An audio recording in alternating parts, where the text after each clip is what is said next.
Take Belarus, Ukraine, and Russia, the three belligerents, put them into a bucket. Collectively, they are the world's largest supplier of everything in the first column, second largest for the second column, and so on. Now, we're going to go through a number of these that are of interest to Manitoba, but first I want to go through the ones that are not, just so you have an idea of the idea of scale that we're dealing with here. First of all, aluminum. Unlike most of the mineral products that the Russians produced, they actually don't have any bauxite.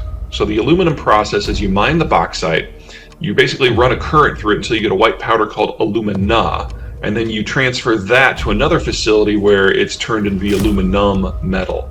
When the Soviet system collapsed, they had all of this spare industrial capacity, and they started exporting things like steel.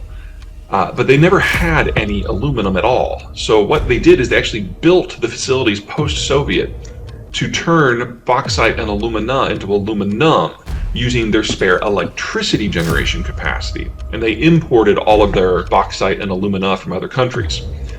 They get 2/3 of it from Ireland and Australia, which have stopped selling it. So this is an industry that is in the process of dying, and the Russians are the world's third largest source. Titanium is weird because the ore for the titanium comes from Ukraine, but the processing is done in Russia. So that's already gone to zero.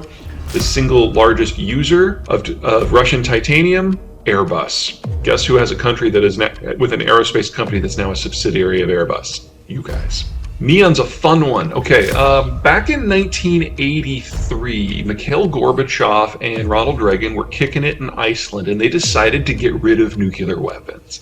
And at the last second, Gorbachev said something along the lines of, if we're going from tens of thousands of nuclear weapons each to just a few dozen, which is great, by the way, you need to give up on that giant space satellite laser shield that you keep talking about. Star Wars has got to die, otherwise it won't be fair. Reagan said something very Reagan-like along the lines of, I didn't realize that you thought life was fair. And that was the end of the discussion. So Gorbachev goes home, convinced that giant space lasers were the future of great power competition, and orders out the construction of the supply chain that will be necessary to build and supply them. Neon was part of that. Neon is used in the apertures of the lasers to help focus the beam. Now, this system was built out successfully. The Soviet Union collapsed a few years later before they ever launched the satellites. And we now use that neon to focus the apertures of a different kind of laser on a smaller scale. The lasers in semiconductor fab facilities that do the etching process.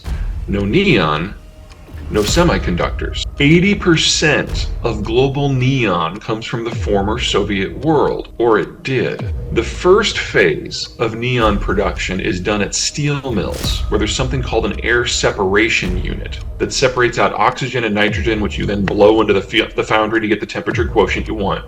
And that extra stuff goes into an extra canister, which goes to a different, more advanced facility where they extract all the trace gases, the argon, the helium, the carbon dioxide, the neon. The first phase, the air separation units, those were all at steel facilities in southern Russia, which are shutting down because of sanctions.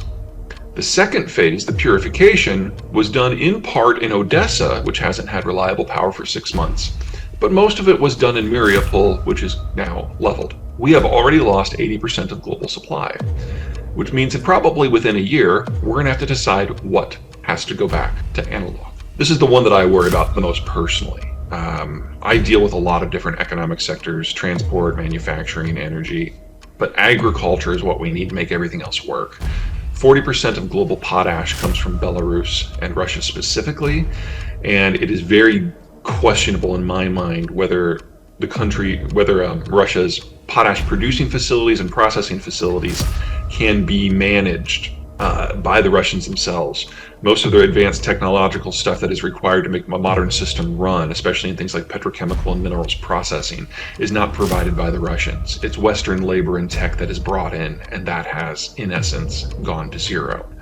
There are huge portions of the world, most notably South America, Sub-Saharan Africa, North Africa, South Asia, Southeast Asia, and Australia. They don't have a single scrap of potash at all.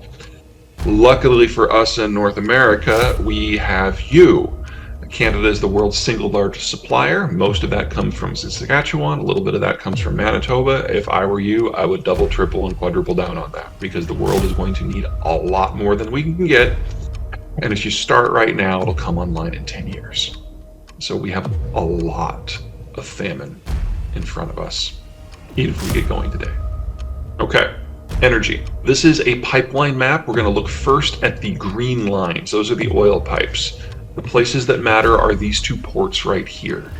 In the north, you have the port of Primorsk on the Baltic, and in the south, you have the port of Novorossiysk on the Black.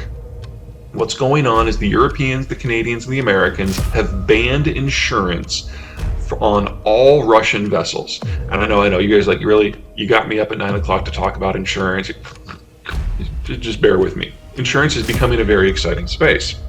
For shipping, if you don't have a maritime insurance policy, you cannot enter port, exit port, or go into any constrained waterway like, say, the Panama Canal. So it's a big deal. In a part to get around this, the Russians are offering direct sovereign indemnifications, but you may have heard they're a little cash shy. And if something happens to a boat, it's about $1 billion payout. So assuming you're willing to suck up the price increase on the crude, there's a vested interest for a lot of countries to grab a Russian ship or two just to force the Russians to pay. Now the Chinese, in order to still get Russian crude, leased a half a dozen supertankers and have lashed them together in a raft in the North Atlantic off the coast of Portugal. And they're using shuttle tankers to access these two ports. They're relatively shallow, so you can't get a supertanker in there, and shuttling those tankers out to Portugal and doing sea-to-sea transfers. Now there's no end of ways that this can go horribly wrong and trigger an insurance event. You can have a sea-to-sea accident because it's dangerous. You could have a country like Latvia just decide to snap one of them as they're going by. All of this would stop stuff from loading at the port.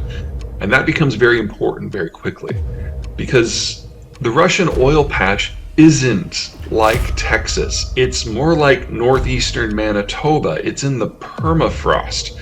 And as you folks know, in the winter, as long as you are moving, you are fine.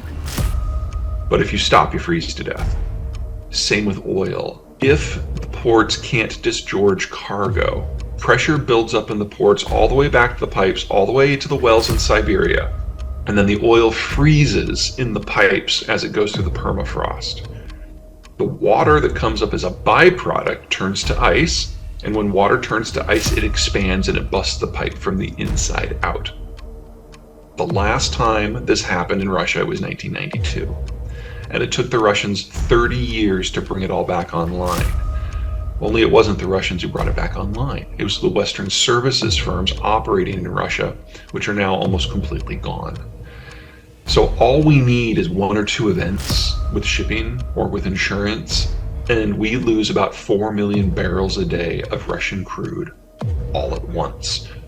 And as you guys know, the pricing for oil and for fuels and electricity does not follow normal supply and demand. If you need a liter of gasoline to get to work and you can only get 3/4 of a liter, not only will you pay whatever you have to do to get that last quarter, whatever price you pay for that last little bit applies to the entire market. The marginal supplier sets the price.